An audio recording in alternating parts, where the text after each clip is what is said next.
So hello guys, तो इस monthly current affairs वाले वीडियो में जून मंथ को हम लोग कवर करेंगे। ये जून मंथ का सेकंड वाला पार्ट है। फर्स्ट वाला पार्ट ऑलरेडी हम कर चुके हैं, तो ये इसका सेकंड वाला पार्ट है। और ये वीडियो देखने के बाद इन सभी क्वेश्चंस की आप प्रैक्टिस कर सकते हैं अपनी क्रिक एग्जाम एप्लीकेशन पे। वहां पे इन सभी क्वेश्चन का क्विज बना करके मैंने अपलोड करवा दिया है। तो ये वीडियो देखने के बाद आप वहां पे अच्छे से प्रैक्टिस कर लेना, ताकि इन सारे क्वेश्चन को आप रिवाइज कर सको। और उसी एप्लीकेशन पे इन सभी क्वेश्चंस का पीडीएफ भी आपको मिल जाएगा। तो पीडीएफ और क्विज दोनों आपको उसी प्लेटफॉर्म पे मिल जाएंगे। तो चलिए शुरू करते हैं। तो पहला प्रश्न आपका बुक से है कि पुस्तक the dry fasting miracle from deprive to thrive, इसके लेखक कौन है? तो आंसर होगा ल्यूक कोटेनहो। तो ल्यूक कोटेनहो ने लिखी है ये बुक, जिसका नाम है the dry fasting miracle from deprive to thrive. बाकी मोहम्मद अब्दुल मन्नान की बात करेंगे। इन्होंने अभी बुक लिखी थी बिहाइंड द मास्क कोविड-19। और जेके रॉलिंग हैरी पॉटर सीरीज इन्होंने लिखी है। और अभी इनका नाम न्यूज में क्यों था? क्योंकि इन्होंने एक और नई बुक लिखी है जिसका नाम है द इका बुक। और वी कृष्ण स्वामी, ये नाम भी इंपॉर्टेंट है। Shuttling to the top the story of PV Sindhu नाम की बुक लिखी है इन्होंने। फिर हाल ही में किस राज्य सरकार ने ग्रामीण कायाकल्प योजना शुरू की है? तो आंसर होगा तमिलनाडु सरकार ने। तो इस योजना में क्या होगा, जो रूरल एरियाज यानी कि जो ग्रामीण क्षेत्र है, उनके आर्थिक विकास के लिए तमिलनाडु सरकार 300 करोड़ रुपए देगी। तो क्या नाम है इसका? ग्रामीण कायाकल्प योजना शुरू की है किसने? तमिलनाडु सरकार ने। तमिलनाडु की कैपिटल चेन्नई है और चेन्नई में ही चमड़ा अनुसंधान केंद्र भी है। इसके गवर्नर हैं बनवारी लाल पुरोहित और मुख्यमंत्री हैं एडापड्डी के पलानीस्वामी। तमिलनाडु में एक इम्पोर्टेंट मंदिर भी है, मीनाक्षी मंदिर, पूछा जाता है एग्जाम में, वो भी याद रखना। और तमिलनाडु का भी 38वां जिला भी बना था, मयिलादुथुरई उसका नाम है। और तमिलनाडु से एक और नाम याद रखना, रूपा गुरुनाथ का। ये तमिलनाडु क्रिकेट एसोसिएशन की पहली महिला अध्यक्ष बनी थी। और केवल तमिलनाडु की ही नहीं, पूरे राज्य में, देश में किसी भी राज्य के क्रिकेट बोर्ड की पहली महिला अध्यक्ष है ये रूपा गुरुनाथ, इसीलिए इनका नाम इंपॉर्टेंट है। फिर हाल ही में जारी डेटा के अनुसार 2012 से लेकर 2019 के बीच में सबसे ज्यादा बाघ यानी कि टाइगर की मौत कहां पे हुई है? तो आंसर होगा मध्य प्रदेश में। तो अभी नेशनल टाइगर कंजर्वेशन अथॉरिटी ने अभी एक डेटा जारी किया है और उसमें बताया है कि 2012 से लेकर 2019 के बीच में देश में टोटल 750 बाघों की मृत्यु हुई है। और अगर स्टेट वाइज बात करेंगे तो मध्य प्रदेश में सबसे ज्यादा बाघों की मृत्यु हुई है, कितनी? 173। सबसे ज्यादा मध्य प्रदेश में, उसके बाद महाराष्ट्र में, फिर कर्नाटक में। और वैसे आपको पता है सबसे ज्यादा बाघ आपके मध्य प्रदेश में ही हैं। कितने हैं? 526 हैं। और इस डेटा में ये भी बताया गया है कि 2019 दिसंबर तक देश में कितने टाइगर थे? 2976, ऐसा इसमें बताया गया है। फिर हाल ही में किसे EY world entrepreneur of the year 2020 से सम्मानित किया गया है? तो आंसर होगा किरण मजूमदार शॉ को। तो ये बायोकॉन के एग्जीक्यूटिव चेयरपर्सन है किरण मजूमदार शॉ, और इन्हीं को 2020 का EY world entrepreneur of the year award से सम्मानित किया गया है। और याद रखना, ये अवार्ड पाने वाली ये तीसरी भारतीय हैं, या यूं कहूं कि ये पहली भारतीय महिला है और पूरी दुनिया में दूसरी महिला है ये अवार्ड पाने वाली। अच्छा, अभी मैंने कहा कि ये तीसरी भारतीय हैं ये अवार्ड पाने वाली, तो इससे पहले दो किन किन को मिला है? 2005 में मिल चुका है इन्फोसिस के NR नारायण मूर्ति को, और 2014 में मिल चुका है कोटक महिंद्रा बैंक के उदय कोटक को। और किरण मजूमदार शॉ से दो इंपॉर्टेंट पॉइंट आपको और बताऊंगा। अभी कुछ समय पहले इनको ऑस्ट्रेलिया का सर्वोच्च नागरिक सम्मान ऑर्डर ऑफ ऑस्ट्रेलिया भी मिला था, और ये सम्मान पाने वाली ये चौथी भारतीय बनी थी। इसके अलावा मेडिसिन मेकर पावर लिस्ट 2020 में टॉप 20 में भी इनका नाम शामिल था। बाकी कृतिका पांडे की बात करेंगे, एशिया रीजन के लिए कॉमनवेल्थ शॉर्ट स्टोरी प्राइज जीता था। और Jineth Bedoya Lima UNESCO Guillermo Cano Press Freedom Award जीता था। गीता सेन की बात करेंगे, भारतीय एक्टिविस्ट हैं, और डैन डेविड पुरस्कार जीता था इन्होंने। फिर शहरी वन आवरण बढ़ाने के लिए पर्यावरण मंत्रालय ने एक पहल शुरू की है, उसका नाम क्या है? तो आंसर होगा नगर वन, अर्बन फॉरेस्ट। तो हमारे जो केंद्रीय पर्यावरण मंत्री हैं प्रकाश जावड़ेकर जी, उन्होंने शहरी क्षेत्रों में वन आवरण यानी कि वन क्षेत्र बढ़ाने के लिए ये नगर वन कार्यक्रम शुरू किया है। और इसमें सरकार ने लक्ष्य भी रखा है कि इस साल 145 करोड़ वृक्षारोपण किए जाएंगे और अगले 5 सालों में पूरे भारत में 200 शहरी वन डेवलप किए जाएंगे। फिर हाल ही में किस देश ने राजमार्गों पर मानव और पशु मृत्यु की रोकथाम पर एक यूएनडीपी राष्ट्रीय अभियान शुरू किया है? तो आंसर होगा भारत ने। तो अभी हाल ही में भारत ने राजमार्गों पर जो पशु और इंसानों की मृत्यु हो जाती है उस दर को कम करने के लिए, मतलब हाईवेज पे नंबर ऑफ रोड एक्सीडेंट्स को कम करने के लिए, हमारे जो परिवहन मंत्री हैं नितिन गडकरी जी, उन्होंने यूएनडीपी राष्ट्रीय जागरूकता अभियान की शुरुआत की है। यूएनडीपी मतलब यूनाइटेड नेशन डेवलपमेंट प्रोग्राम, और इस साल के अंत तक हादसों की संख्या को कम करके 25% तक लाया जाएगा, ऐसा भी उन्होंने बोला है। फिर है हाल ही में विश्व खाद्य सुरक्षा दिवस, वर्ल्ड फूड सेफ्टी डे कब मनाया गया? तो आंसर होगा 7 जून को। और ये क्वेश्चन इसलिए भी इंपॉर्टेंट हो जाता है क्योंकि ये इसका दूसरा संस्करण है, यानी कि 2019 में ही हमने इसको मनाना शुरू किया था। तो हर व्यक्ति को भोजन मिले और कोई भी भूखा न रहे, इसी उद्देश्य के साथ इसे मनाया जाता है। और थीम क्या रही इस बार की? थीम इंपॉर्टेंट रहेगी आपके लिए, फूड सेफ्टी एवरीवन्स बिजनेस। अब ध्यान से सुनना, ये वर्ल्ड फूड सेफ्टी डे है, इसे आप कंफ्यूज मत करना वर्ल्ड फूड डे के साथ। वर्ल्ड फूड डे हम 16 अक्टूबर को मनाते हैं। 16 अक्टूबर 1945 को फूड एग्रीकल्चर ऑर्गेनाइजेशन की स्थापना हुई थी, इसीलिए। अच्छा, ये तो 7 जून हो गया। 6 जून को भी हमने एक दिवस मनाया था, विश्व कीट जागरूकता दिवस, वर्ल्ड पेस्ट अवेयरनेस डे, वो भी ध्यान रखना। फिर हाल ही में इंग्लैंड के जेम्स वॉट पुरस्कार के लिए किसे चुना गया है? तो आंसर होगा मधु माधवी को। बिहार की है ये मधु माधवी, और इन्हीं को ब्रिटेन के प्रतिष्ठित जेम्स वॉट अवार्ड के लिए चुना गया है। तो ICI पब्लिशिंग हाउस लंदन हर साल किसी एक उत्कृष्ट रिसर्च आर्टिकल को जेम्स वॉट अवार्ड के लिए सम्मानित करता है, और 2020 के लिए मधु माधवी को चुना गया है, तो इनका नाम याद रखना है। बाकी लेफ्टिनेंट कमांडर अक्षय कुमार की बात करेंगे, इनको vice admiral GM Hiranandani memorial rolling trophy 2020 से सम्मानित किया था। और professor T Pradeep IIT Madras में प्रोफेसर है, और अभी इन्हें साइंस एंड टेक्नोलॉजी की कैटेगरी में 2020 का निक्की एशिया अवार्ड मिला था। बाकी सिद्धार्थ वरदराजन की बात करेंगे, भारतीय पत्रकार हैं, और फ्रीडम ऑफ स्पीच अवार्ड मिला था इनको, तो ये भी ध्यान रखना। फिर हाल ही में किस राज्य ने मेघ संदेश नाम की एप्लीकेशन को लॉन्च किया है? तो आंसर होगा कर्नाटक ने। तो इसमें क्या होगा? तो बेंगलुरु में रियल टाइम यानी कि वास्तविक समय में बारिश, बाढ़, तूफान वगैरह के मतलब आपको अलर्ट मिलते रहेंगे, जानकारी मिलती रहेगी। कर्नाटक की बात कर लेते हैं, तो इसका जो कैपिटल बेंगलुरु में है, और यहीं पे आपका इन्फोसिस का, विप्रो का, हिंदुस्तान एरोनॉटिकल लिमिटेड हो गया, इसरो हो गया, इन सब का हेडक्वार्टर आपका बेंगलुरु में ही है। Silicon valley of India Bengaluru को ही कहते हैं। मुख्यमंत्री हैं BS येदियुरप्पा और गवर्नर हैं वाजुभाई वाला। अभी आपको याद होगा कर्नाटक ने जन सेवक योजना शुरू की थी, आप्त मित्र एप्लीकेशन भी शुरू किया, और एक नमस्ते ओवर हैंडशेक अभियान भी शुरू किया था। और अभी बेंगलुरु सिटी कॉर्पोरेशन ने प्राण वायु नाम का श्वसन स्वास्थ्य जागरूकता कार्यक्रम भी शुरू किया था। यहाँ पे बांदीपुर नेशनल पार्क मिलेगा आपको, अंशी नेशनल पार्क है, बैनरघट्टा नेशनल पार्क है, और नगरहोल नेशनल पार्क भी आपको यही मिलेगा। फिर किस एयरपोर्ट को प्लेटिनम मान्यता प्राप्त हुई है? तो आंसर होगा हैदराबाद अंतरराष्ट्रीय हवाई अड्डा। तो हैदराबाद इंटरनेशनल एयरपोर्ट को 15 से 35 मिलियन पैसेंजर्स की कैटेगरी में ACI यानी कि एयरपोर्ट काउंसिल इंटरनेशनल ने Asia Pacific green airports recognition 2020 में हाईएस्ट प्लेटिनम रिकॉग्निशन यानी कि मान्यता दी है। बाकी केम्पेगौड़ा अंतरराष्ट्रीय हवाई अड्डा की बात करेंगे तो ये याद रखो, पहले तो बेंगलुरु में है, और भारत और मध्य एशिया में सर्वश्रेष्ठ क्षेत्रीय एयरपोर्ट के लिए स्काई ट्रैक्स अवार्ड जीता था इसने। इंदिरा गांधी इंटरनेशनल एयरपोर्ट की बात करेंगे तो ये सिंगल यूज प्लास्टिक फ्री होने वाला भारत का पहला एयरपोर्ट बना है, दिल्ली का है। और कोची अंतरराष्ट्रीय हवाई अड्डा जो केरल में है, ये सौर ऊर्जा यानी कि सोलर एनर्जी से संचालित होने वाला विश्व का पहला एयरपोर्ट बना।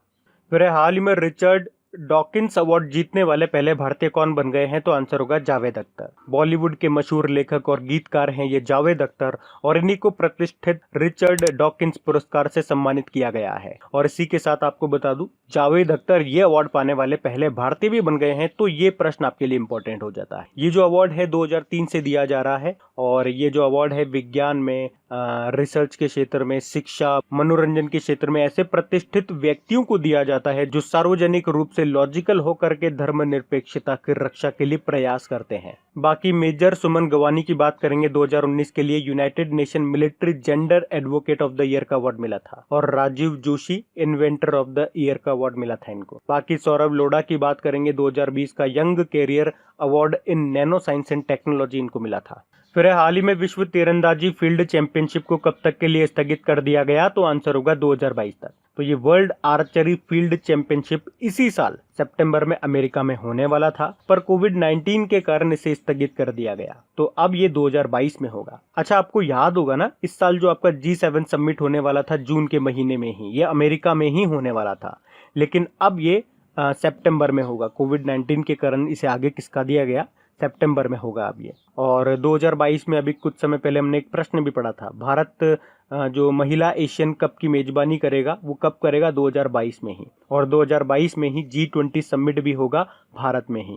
उसी तरह से 2022 में ही इंटरपोल की महासभा भी होगी इंडिया में ही। और 2022 से आप क्या रिलेट कर पा रहे हो? 2022 में आपके कॉमनवेल्थ गेम्स भी होंगे यूके बर्मिंघम में।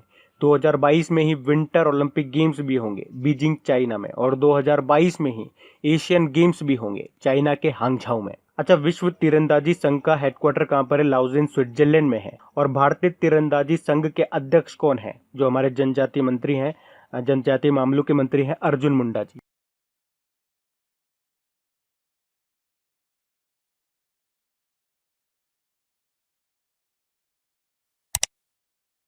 फिर हाल ही में किस राज्य के मुख्यमंत्री ने भारत का पहला online waste management platform launch किया है? तो आंसर होगा आंध्र प्रदेश ने। तो अभी विश्व पर्यावरण दिवस पर जो वर्ल्ड एनवायरनमेंट डे हमने मनाया था 5 तारीख को, तो उसी दिन आंध्र प्रदेश ने भारत का पहला online waste management platform launch किया है, ताकि जो औद्योगिक वेस्ट होता है यानी कि इंडस्ट्रियल जो वेस्ट है उसे सुरक्षित और साइंटिफिकली बिल्कुल सुरक्षित तरीके से डिस्पोज किया जा सके। आंध्र प्रदेश के मुख्यमंत्री हैं विश्वभूषण हरिचंद्रन, गवर्नर हैं जगन मोहन रेड्डी। और आंध्र प्रदेश की देखो अभी तो कैपिटल हैदराबाद है, लेकिन इसकी प्रस्तावित कैपिटल है अमरावती।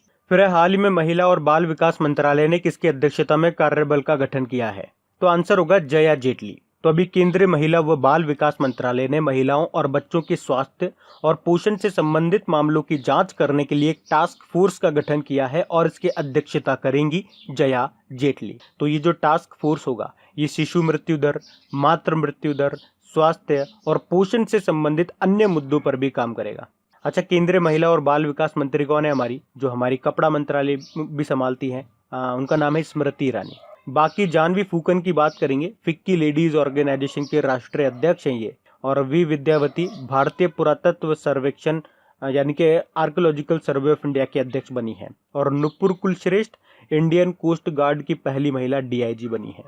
फिर हाल ही में विश्व महासागर दिवस कब मनाया गया? तो आंसर होगा 8 जून को। तो 8 जून को ही मनाया जाता है ये वर्ल्ड ओशियन डे। तो ये दिन हमारे जीवन में महासागर के महत्व और इसके संरक्षण के बारे में जागरूकता बढ़ाने के लिए मनाया जाता है। अच्छा, थीम क्या रही इसकी? Innovation for a sustainable ocean. और 8 जून को एक और डे मनाते हैं हम, वर्ल्ड ब्रेन ट्यूमर डे, ये भी याद रखना।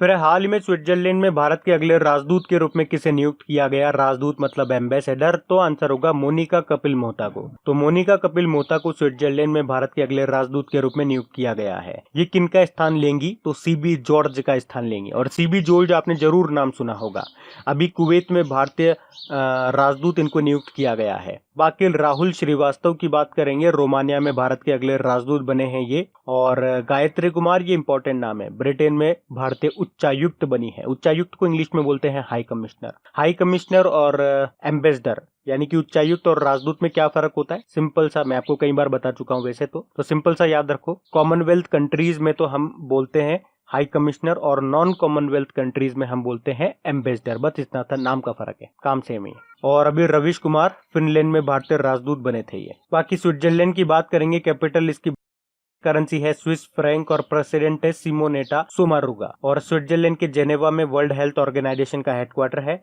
उसी तरह से स्विट्जरलैंड के ज्यूरिख में फीफा का हेडक्वार्टर है। और अभी आपको याद होगा स्विट्जरलैंड के दावोस में वर्ल्ड इकोनॉमिक फोरम की 50वीं मीटिंग भी हुई थी। और यहीं पे वर्ल्ड इकोनॉमिक फोरम ने ग्लोबल टैलेंट कॉम्पिटिटिवनेस इंडेक्स जारी किया था, जिसमें भारत 72 नंबर पे रहा था। और यहाँ पे एक पर्वत अभी न्यूज में था, मैटरहॉर्न पर्वत, जो कि स्विट्जरलैंड में है। क्यों न्यूज में था? क्योंकि यहाँ पे भारत का जो तिरंगा है वो प्रोजेक्ट किया गया था। और एक महान टेनिस प्लेयर जो आपके स्विट्जरलैंड से ही आते हैं, उनका नाम है रॉजर फेडर। और अभी आपको याद होगा फोर्ब्स के जो सबसे अमीर एथलीट की सूची आई थी, उसमें टॉपर थे रॉजर फेडरर।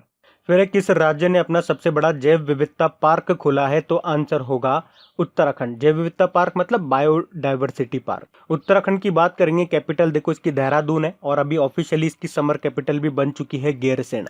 मुख्यमंत्री हैं त्रिवेंद्र सिंह रावत, गवर्नर हैं बेबी रानी मौर्य। और यहाँ के चीफ जस्टिस का नाम है रमेश रंगनाथन। अभी उत्तराखंड सरकार ने होप नाम से पोर्टल भी लॉन्च किया था, एक मुख्यमंत्री स्वरोजगार योजना भी शुरू की थी और एक दृष्टि पोर्टल भी लॉन्च किया था। उसके अलावा उत्तराखंड के ऋषिकेश में भारत का पहला ग्लास फ्लोर सस्पेंशन ब्रिज भी बनाया जाएगा गंगा नदी पे। मतलब इस पे आप चलोगे ना तो आप आर पार देख सकते हो, नीचे फ्लोर जिसका होगा ट्रांसपेरेंट होगा ग्लास का।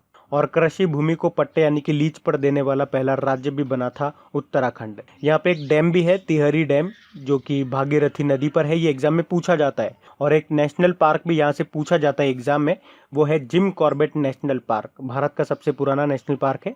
इसे पहले हैली नेशनल पार्क के नाम से जाना जाता था। और इसके बीच में से एक नदी निकलती है, उसका नाम क्या है, रामगंगा नदी। और जिम कॉर्बेट नेशनल पार्क तो अभी न्यूज में भी था, क्योंकि यहाँ पे कोविड-19 के लक्षणों वाले जानवरों के लिए क्वारंटाइन सेंटर बनाया गया था। और वैसे यहाँ पे नंदा देवी नेशनल पार्क भी है, गंगोत्री नेशनल पार्क भी है, राजाजी नेशनल पार्क भी है, और एक फूलों की घाटी जिसे आप अंग्रेजी में कहते हो flower of valley national park भी है। फिर हाल ही में किसे महिला सुपर लीग फुटबॉल खिताब से सम्मानित किया गया, तो आंसर होगा चेल्सी फुटबॉल क्लब को। तो इंग्लिश फुटबॉल एसोसिएशन ने कोरोना के कारण 2019-20 चैंपियनशिप लीग को बीच में ही खत्म कर दिया और अभी विजेताओं की घोषणा भी कर दी। तो चेल्सी फुटबॉल क्लब को चैंपियन घोषित किया गया है।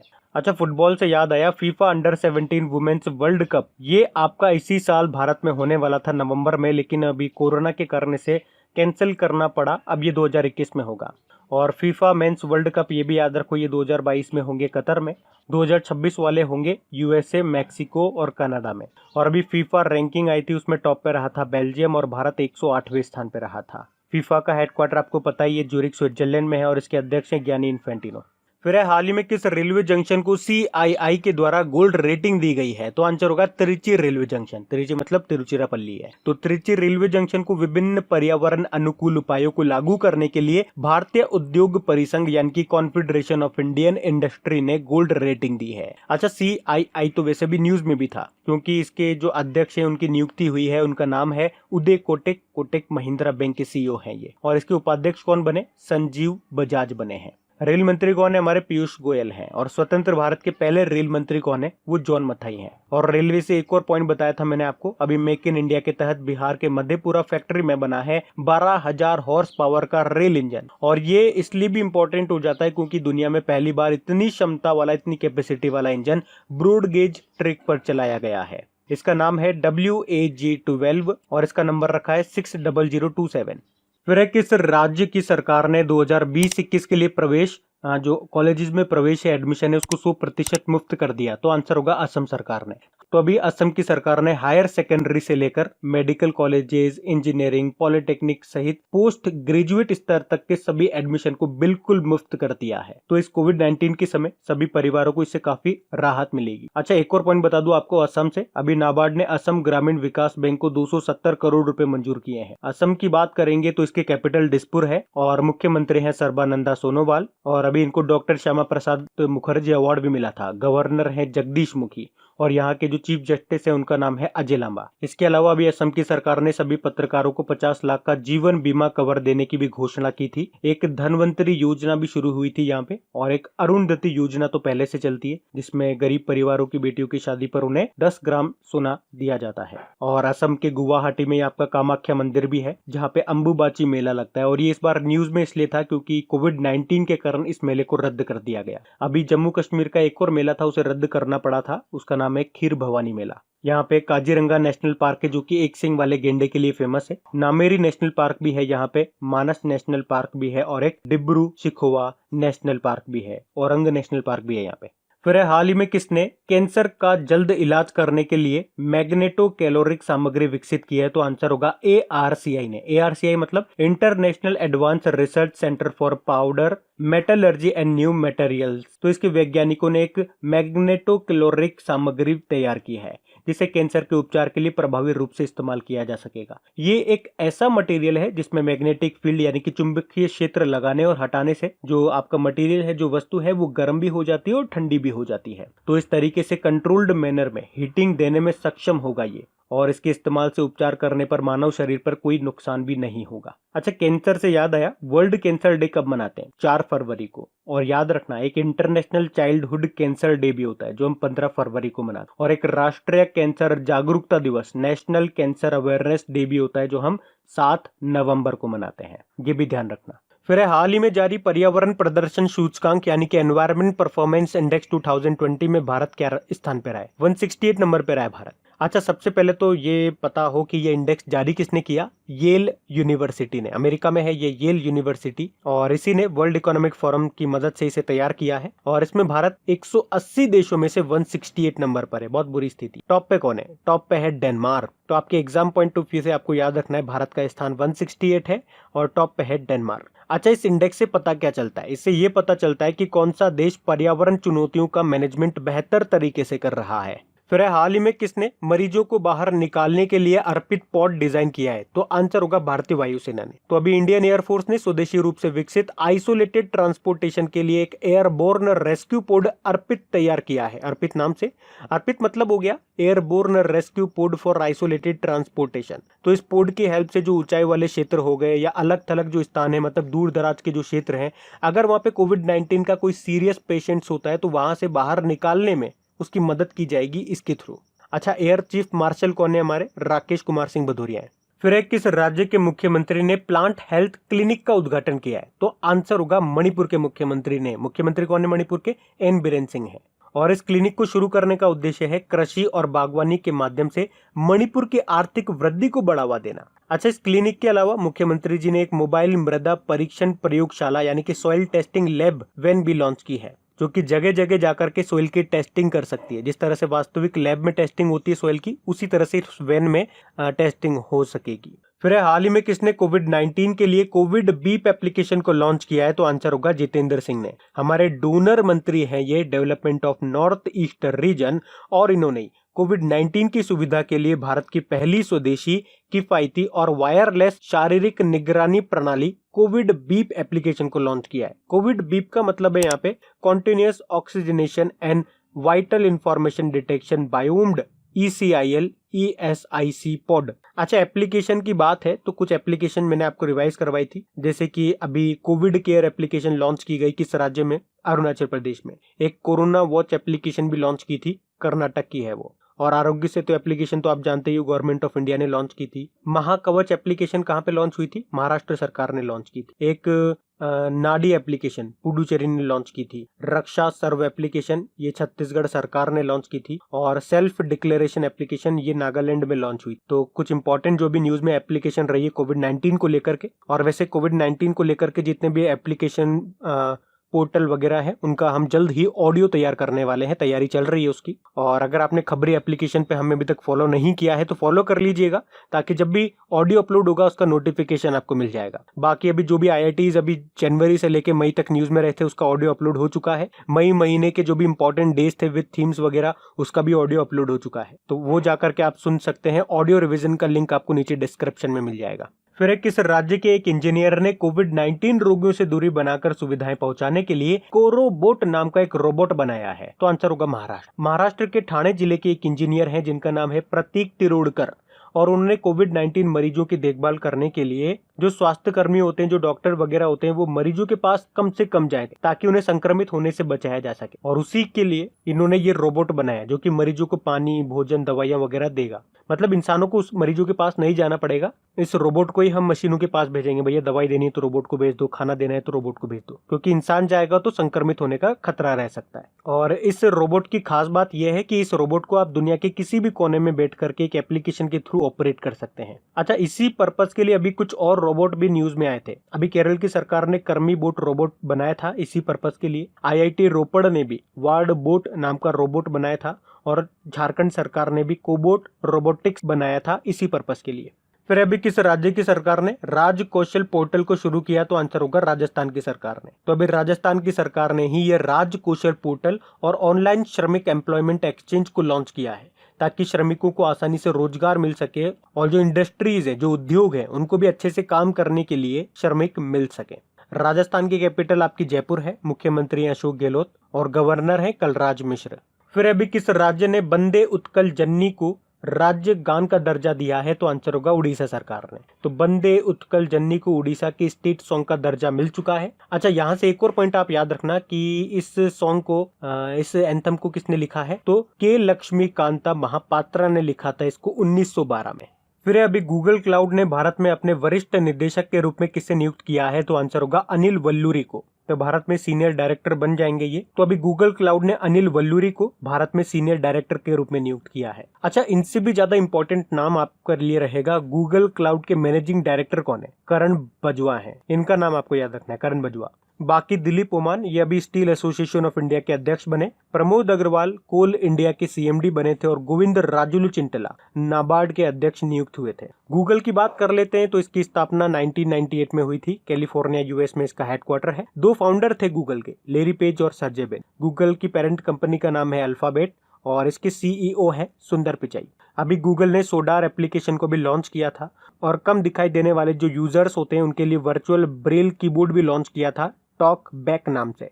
फिर है भारत की पहली सौर ऊर्जा संचालित नौका का नाम क्या है? तो आंसर होगा आदित्य। और मैंने आपको बताया भी था ये कोई अभी नई नौका नहीं है, ये 2017 में शुरू हो चुकी थी। लेकिन अभी आपसे क्यों पूछा जा रहा है? क्योंकि अभी न्यूज में रही थी, क्योंकि अभी गुस्टेव ट्रोवे अवार्ड में शॉर्ट लिस्ट होने वाली एशिया से एकमात्र नौका बनी है, इसीलिए इसका सिर्फ आपको नाम याद रखना है, आदित्य इसका नाम है, केरल में चलती है ये।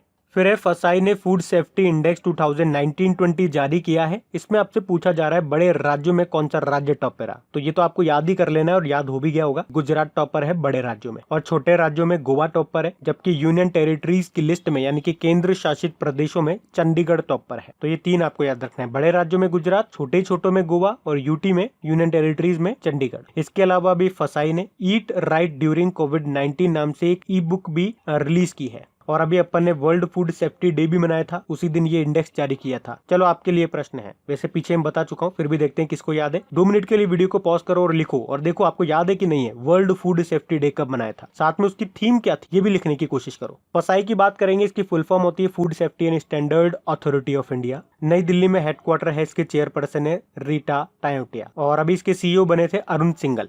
फिर किस राज्य की सरकार ने मुख्यमंत्री शहरी पथ व्यवसाय उत्थान योजना शुरू की है? तो आंसर होगा मध्य प्रदेश सरकार। तो मध्य प्रदेश के जो मुख्यमंत्री हैं शिवराज सिंह चौहान, उन्होंने शहरी पथ व्यवसाय उत्थान योजना और शहरी पथ विक्रेता पोर्टल को लॉन्च किया है। और ये जो योजना है ये स्ट्रीट वेंडर्स के लिए है। इसमें जो स्ट्रीट वेंडर्स होंगे उन्हें सीमित समय के लिए लोन दिया जाएगा, वो भी बिना गारंटी के। मतलब स्ट्रीट वेंडर्स मतलब जो सड़क किनारे बैठ करके ठेले वगैरह लगाते हैं, छोटी मोटी दुकान लगा करके काम चलाते हैं, उनके लिए। और अभी आपको याद होगा इससे पहले केंद्र सरकार ने स्ट्रीट वेंडर्स को ऋण देने के लिए प्रधानमंत्री स्ट्रीट वेंडर आत्मनिर्भर योजना, उसे ही कहते हैं प्रधानमंत्री स्वनिधि योजना भी शुरू की थी, जिसमें स्ट्रीट वेंडर्स को 10,000 रुपए तक का ऋण दिया जाएगा बिना गारंटी के। तो उसी के अंतर्गत मध्य प्रदेश में ये योजना शुरू की गई है। फिर अभी वर्ल्ड बैंक ने वित्त वर्ष 2020-21 में भारत की अर्थव्यवस्था की वृद्धि दर को घटा करके कितना कर दिया? तो आंसर होगा -3.2%। अच्छा, अभी एक और पॉइंट बताता हूँ। अभी S&P यानी कि स्टैंडर्ड एंड पुअर्स रेटिंग ने भी फाइनेंशियल ईयर 2020-21 के लिए भारत की अर्थव्यवस्था यानी कि इकोनॉमी को 5% तक गिरने का अनुमान लगाया है। इसके अलावा S&P ने भारत की सोवरेन रेटिंग को BBB- पर बरकरार रखा है। और सोवरेन रेटिंग क्या होती है? ये या तो आप मई महीने के बिल्कुल लास्ट वाला पार्ट देखना या फिर जून का फर्स्ट वाला पार्ट देखना, उसमें मैंने आपको डिटेल में समझाया था। इसके अलावा एक और पॉइंट सुन लो, अभी फिच रेटिंग ने भी वित्त वर्ष 2021-22 में, ध्यान रखना ये वित्त वर्ष ये वाला नहीं है, अगला वाला वित्त वर्ष, अगला वाला फाइनेंशियल ईयर, उसकी बात हो रही है। तो उसमें भारत की जीडीपी ग्रोथ रेट को +9.5% रहने का अनुमान लगाया है। और इस करंट फिस्कल ईयर में तो उसने कहा है कि -5% रहेगी भारत की जीडीपी ग्रोथ। फिच रेटिंग ने कहा ऐसा। ये अपडेटेड डेटा है तो इसको अपडेट करना। तो ये वाली जो चीजें होती हैं ये आपको अपडेटेड ही ध्यान में रखनी होती है। मतलब जब आप एग्जाम देने जाओगे ना तो उससे पहले 1 आध दिन पहले इसको चेक कर लेना कि इसमें कोई चेंजेस तो नहीं हुए हैं, वही आपको याद रखनी है अपडेट वाली। मतलब आपके एग्जाम से पहले जो फाइनल आ गई ना, बस वो आपके लिए इंपॉर्टेंट है। जैसे कि आपका कोई एक एग्जाम हो गया, आपके एग्जाम दे करके आप आ गए, दूसरे दिन ये रेट्स चेंज हो गई, तो आपको फिर वो चेंज वाली याद रखनी है, अपडेटेड वाली, क्योंकि अगले वाले एग्जाम में वो नई वो जो अपडेटेड है ना वो काम आएगी। तो इसके लिए आपको अपडेटेड रहना पड़ेगा खुद को भी। तो डेली अगर करंट अफेयर्स का लेक्चर भी देखते होंगे तो फिर कोई दिक्कत नहीं है। फिर अभी किसे नासा डिस्टिंग्विश्ड सर्विस मेडल यानी कि अभी नासा ने नासा विशिष्ट सेवा पदक से किसे सम्मानित किया? तो आंसर होगा रंजीत कुमार को। तो ये भारतीय एरोस्पेस उद्यमी है और इन्हीं को अभी सम्मान से सम्मानित किया है। और ये 30 साल से नासा के साथ जुड़े हुए हैं और इन्होंने इंटरनेशनल स्पेस स्टेशन को उन्नत बनाने में जो अहम योगदान दिया है उसी के लिए इनको ये सम्मान मिला है। एक और नाम आपको बता दूं, R.K. चेट्टी पांडिपति, इनको 2002 में ये सम्मान मिला था और ये सम्मान पाने वाले ये पहले भारतीय थे। RK चेट्टी पांडिपति। बाकी कृष्णेन्दु मजूमदार की बात करेंगे, बाफ्टा के नए अध्यक्ष बने। जयदीप मजूमदार ऑस्ट्रिया में भारतीय राजदूत बने। और इन्हीं के साथ एक और नाम मैं आपको हमेशा बताता हूँ, जयदीप सरकार का नाम। लेसोतो जो अफ्रीकन कंट्री है उसमें भारतीय राजदूत बने। बाकी नासा की बात है, नासा मतलब होता है national aeronautics and space administration. 1958 में स्थापना हुई थी, वॉशिंगटन DC में हेडक्वार्टर है और इसके अध्यक्ष का नाम है जिम ब्रिडस्टीन। एक भारतीय मूल की लड़की का नाम आप याद रखो, वनीजा रूपाणी, क्योंकि इन्होंने मंगल ग्रह के पहले हेलीकॉप्टर का नाम रखा था। क्या नाम रखा था? इंजीन्यूटी। तो इनका नाम इंपॉर्टेंट होगा। फिर है किसने कोविड-19 से बचाव के लिए अनन्या नाम का एक जल आधारित कीटाणुनाशक स्प्रे डेवलप किया है? तो आंसर होगा DIAT ने। DIAT मतलब हो गया defence institute of advanced technology. और अभी इसी ने अनन्या नाम का एक वाटर बेस्ड डिसइंफेक्टेंट स्प्रे तैयार किया है। तो आपको किसी भी चीज को अगर कीटाणु मुक्त करना है, जैसे कि मास्क हो गया, PPE किट, कपड़े वगैरह, आप इसको हर जगह इस्तेमाल कर सकते हो। अच्छा, ये DIAT का हेडक्वार्टर कहाँ पर है? ये पुणे महाराष्ट्र में है। फिर मर्सर के 2020 कॉस्ट ऑफ लिविंग सर्वे के अनुसार भारत का सबसे महंगा शहर कौन सा बताया गया? तो आंसर होगा मुंबई। तो अभी मर्सर के 2020 के कॉस्ट ऑफ लिविंग सर्वे के अनुसार प्रवासियों के लिए मुंबई भारत का सबसे महंगा शहर है। और मुंबई पूरे विश्व स्तर पर बात करेंगे तो ये 60वें नंबर पर सबसे महंगा है, जबकि एशिया में 19वें नंबर पर सबसे महंगा है। अच्छा, भारत में तो मुंबई सबसे महंगा है। मुंबई के बाद दिल्ली, दिल्ली के बाद चेन्नई। दिल्ली 101वें नंबर पर है दुनिया में और चेन्नई 143 नंबर पे। इतना डिटेल में याद नहीं रखना, मुंबई सबसे महंगा ये याद रख लो। और दुनिया में टॉप पर कौन है, यानी कि सबसे महंगा कौन है? तो हांगकांग है, ये याद रख लो। फिर किस देश ने स्वयं को कोरोना वायरस मुक्त घोषित कर दिया? तो आंसर होगा न्यूजीलैंड ने। तो अभी न्यूजीलैंड ने अपने आप को कोरोना वायरस से मुक्त घोषित कर दिया है। और इसी तरह से आपको याद होगा, इससे पहले स्लोवेनिया ने भी अपने आप को कोरोना मुक्त घोषित किया था। अब न्यूजीलैंड की बात कर ले तो इसकी जो कैपिटल वेलिंगटन है और करेंसी न्यूजीलैंड डॉलर है और प्रधानमंत्री है जैकिंडा अर्डन। और आपको याद होगा कुछ समय पहले ओपन बजट सर्वेक्षण 2019 आया था, उसमें भारत तो 53 नंबर पे रहा था, लेकिन टॉप पे था न्यूजीलैंड। 2021 में जो महिला रग्बी वर्ल्ड कप होगा ये भी आपका न्यूजीलैंड में ही होगा। और न्यूजीलैंड से एक क्रिकेटर का नाम याद रखना, रॉस टेलर, क्योंकि ये क्रिकेट के तीनों फॉर्मेट में 100 मैचेस खेलने वाले दुनिया के पहले खिलाड़ी बने थे। इसके अलावा रिचर्ड हेडली पदक भी इनको मिला था, रॉस टेलर को। फिर है, अच्छा बुक वाला प्रश्न है, lockdown liaisons living and others stories नाम की बुक को किसने लिखा है? शोभा डे ने। तो मशहूर लेखिका है ये शोभा डे और इन्होंने लॉकडाउन में मजदूरों की दुर्दशा और कोरोना वायरस जैसी महामारी से पैदा हुए अनिश्चितता भरे माहौल पर किताब लिखी है, जिसका नाम है lockdown liaisons living and others stories. और इसे रिलीज करेंगे सोनू सूद। अच्छा, सोनू सूद से अभी एक प्रश्न मैं आपको बताऊं, अभी इन्हें ब्रांड एम्बेसडर बनाया किसने? गार्गो इंटरनेशनल ने। ये दिल्ली की एक लुब्रिकेंट बनाने वाली कंपनी है। बाकी मोहम्मद अब्दुल मन्नास की बात करेंगे तो बिहाइंड द मास्क कोविड-19 नाम की बुक लिखी थी JK रॉलिंग। ये बड़ा इंपॉर्टेंट नाम है, इसलिए मैं आपको बार बार बता रहा हूं ताकि आप याद कर लो। द इका बोग नाम की बुक लिखी है इन्होंने। और वी कृष्ण स्वामी, ये भी इंपॉर्टेंट है, PV सिंधु के ऊपर बुक लिखी है। अब तो आपको याद होगी ना, shuttling to the top the story of PV Sindhu नाम की बुक लिखी है। फिर जून 2020 तक किस देश के मानव रहित सबमर्सिबल ने दुनिया के सबसे गहरे महासागर बिंदु पर डुबकी लगाई? तो आंसर होगा चाइना। तो चाइना का एक मानव रहित पनडुब्बी है जिसका नाम है हेदाऊ 1। उसने दुनिया के सबसे गहरे महासागर बिंदु पर यानी कि लगभग 10,907 मीटर की गहराई तक गोता लगाया। और इस तरह से ये जो हेदाऊ 1 है दुनिया में सबसे गहरे क्षेत्र मारियाना ट्रेंच जिसे कहते हैं उसकी सतह को छूने का रिकॉर्ड बनाया है। अच्छा, इसी से रिलेटेड एक प्रश्न मैं आपको और बताऊंगा, आगे जाकर के बताऊंगा, वो बहुत इंपॉर्टेंट नाम है। यहाँ पे चाइना की बात कर लेते हैं, कैपिटल बीजिंग है और यहीं पर ही एशियन इंफ्रास्ट्रक्चर इन्वेस्टमेंट बैंक और शंघाई कोऑपरेशन ऑर्गेनाइजेशन का हेडक्वार्टर है। और आपको पता है ये विंटर ओलंपिक्स 2022 में आपके यहीं पर होंगे। करेंसी रेनमिनबी है और अभी चाइना ने अपनी एक डिजिटल करेंसी जिसका नाम क्या है, digital currency and electronic payment भी लॉन्च किया है और प्रेसिडेंट है शी जिनपिंग। वैसे आपके चाइना में और भी गेम्स होने वाले हैं, जैसे कि 2022 में ही 19वें एशियन गेम्स भी होंगे चाइना के हांगझाऊ में। और 2021 में तीसरे एशियन यूथ गेम्स होंगे चाइना के शांटाऊ में। और 2023 में एशियन फुटबॉल कप होगा,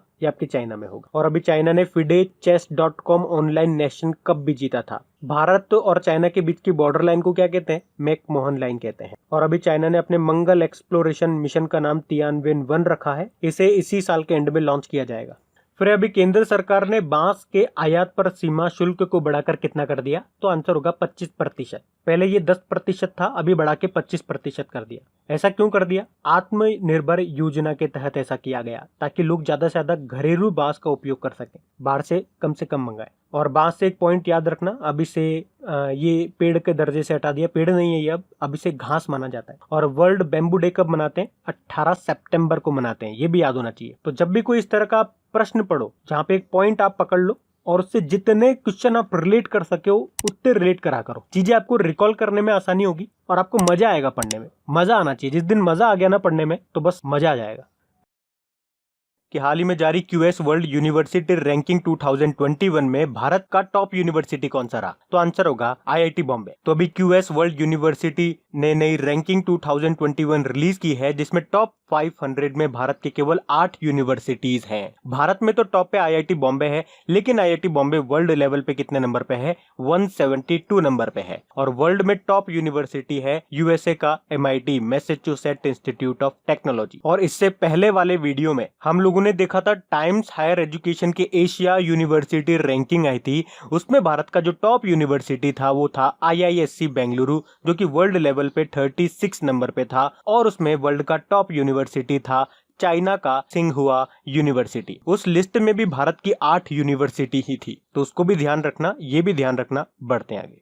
फिर है अभी एक उपन्यास, एक नॉवल लिखा है जिसका नाम है अ बर्निंग। ये किसने लिखा है? ये लिखा है मेघा मजुमदार ने। तो इनका नाम याद रखना है आपको। बाकी शोभा डे, इन्होंने अभी एक बुक लिखी थी जिसका नाम है lockdown liaisons living and others stories. बाकी कृष्णेनु मजूमदार, ये मजूमदार वाले ऑप्शन मैंने जानबूझ के लिखे हैं ताकि आप चीजों को एक साथ याद कर पाओ। मैं आपको हमेशा कहता हूँ चीजों को कोरिलेट करके, लिंक कर करके याद रखो, तो ऐसे ही करा जाता है। कहीं मिलता जुलता नाम लिख रहा है तो आपने उससे मिलते जुलते जो भी चीजें पढ़ी है उसको रिकॉल करो। जैसे कि यहाँ पे मेघा मजूमदार आया, अब मजूमदार से क्या क्या न्यूज में आपने पढ़े थे नाम, जैसे कि कृष्णेनु मजूमदार बाफ्ता के नए अध्यक्ष बने, जयदीप मजूमदार ऑस्ट्रिया में भारतीय राजदूत बने, और एक और मजूमदार आप लोगों ने नाम पढ़ा था, किरण मजूमदार शॉ। एक तो ऑस्ट्रेलिया का सर्वोच्च नागरिक सम्मान इनको मिला था, ऑर्डर ऑफ ऑस्ट्रेलिया, और वो सम्मान पाने वाली वो चौथी भारतीय बनी थी।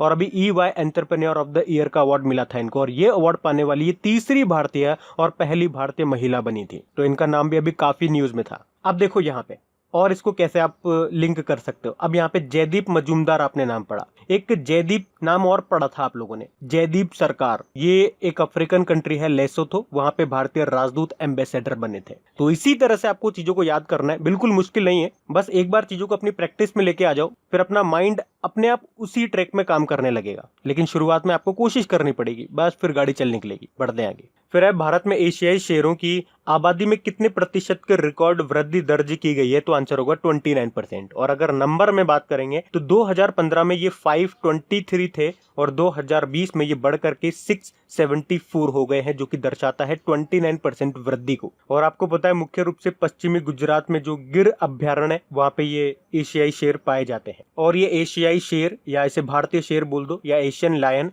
इनका साइंटिफिक नेम क्या है? पैंथेरा लियोपर्सिका, ये आपका साइंटिफिक नेम है एशियन लायन का। और सिर्फ लायन की अगर बात करेंगे तो उसका साइंटिफिक नेम क्या होता है? पैंथेरा लियो, पर्सिका नहीं लगता है फिर। अच्छा, यहाँ तो शेरों की बात हो रही है, लायन की। एक बाघ यानी कि टाइगर से रिलेटेड भी एक क्वेश्चन हम लोगों ने पढ़ा था, पिछले वाले वीडियो में पढ़ा था कि 2012 से लेके 2019 तक सबसे ज्यादा टाइगर ये कहां पे मारे गए हैं? मध्य प्रदेश में मारे गए हैं, लगभग 173 थे। और वैसे आपको पता है सबसे ज्यादा टाइगर भी आपके मध्य प्रदेश में ही पाए जाते, और पूरे भारत में 750 मारे गए थे। फिर पृथ्वी के सबसे गहरे हिस्से तक पहुंचने वाली पहली महिला कौन बन गई है? अच्छा, ये क्वेश्चन इंपॉर्टेंट हो गया। इंपॉर्टेंट कैसे पता लगा? जहां पर भी क्वेश्चन में आपको ऐसा मिल जाए कि पहला हो गया, पहली महिला बन गई, या पहला नाम आती है वो इंपॉर्टेंट हो जाता है। तो इसका आंसर होगा केथी सुलेवन। अच्छा, इनसे रिलेटेड एक और इंपॉर्टेंट पॉइंट मैं आपको बताता हूँ कि अंतरिक्ष में चहलकदमी यानी कि स्पेस वॉक करने वाली पहली अमेरिकी महिला भी यही है, केथी सुलेवन इनका नाम है। नासा की पूर्व अंतरिक्ष यात्री है ये, और अब ये दुनिया के सबसे गहरे हिस्से में पहुंचने वाली भी पहली महिला बन गई है। और व्यक्ति वाइज बात करेंगे